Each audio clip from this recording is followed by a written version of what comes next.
Hello everyone, welcome back. Today we continue with the spoiler for the GL series, The Water. Let's begin.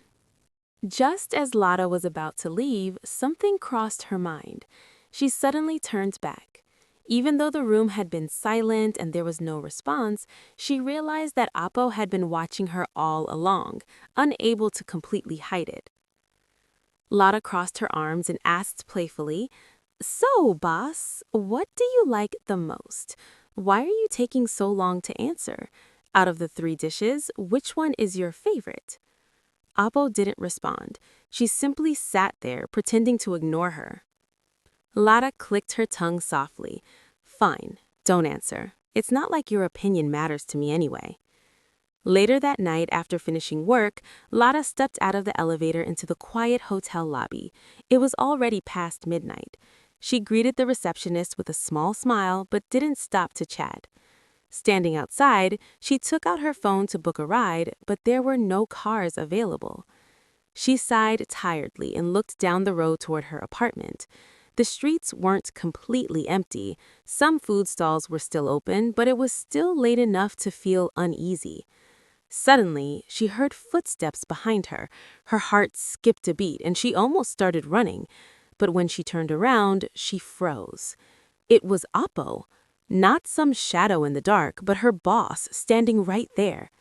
"Boss," she called out, startled. "I didn't mean to scare you." "Then why did you suddenly appear like that? I almost screamed and woke up the whole hotel." Apo didn't react much. She simply said, "Come with me." "What do you mean?" "Get in the car, I'll give you a ride. I won't say it again." Lada didn't hesitate this time. "Thank you so much." She quickly followed her. At that moment, no matter how strange it felt, Appa was her only way home. Inside the car, the atmosphere was quiet. "Did you finish your work?" "Yes." "Did you decide on the main course yet?" "Yes." "What is it?" "That's none of your business." Apo ended the conversation there, telling her to just give directions. But before Lada could finish speaking, an awkward sound filled the car. Her stomach growled loudly. She froze in embarrassment. "Please don't laugh." Apo replied calmly, "I don't waste my time on something like that." But right after that, Apo's stomach growled too. Lada blinked, then smiled. "Looks like your stomach is protesting too, boss." "That's not funny." "It is. It's nice to know the boss gets hungry like a normal person." "I am a normal person." Trying to lighten the mood, Lada pointed ahead. "There's a noodle stand up there. It's really famous. I've been eating there since I moved here." Apo frowned slightly. "I don't usually eat noodles. It might upset my stomach." "No problem. I was just inviting you out of courtesy," Lada teased. When they reached near her apartment, Lada pointed to a building. "I live right there. I'll just walk after I eat." "Then get out," Apple said simply. "Thank you for the ride, boss." Lada stepped out and walked toward the noodle stall, suddenly full of energy again, completely different from the tired girl in the car earlier. Apple remained seated for a moment, watching her. There was something about Lada, like a burst of color entering her otherwise quiet and structured life. No matter how much she tried to ignore her, it wasn't easy. After a moment, Apple got out of the car too.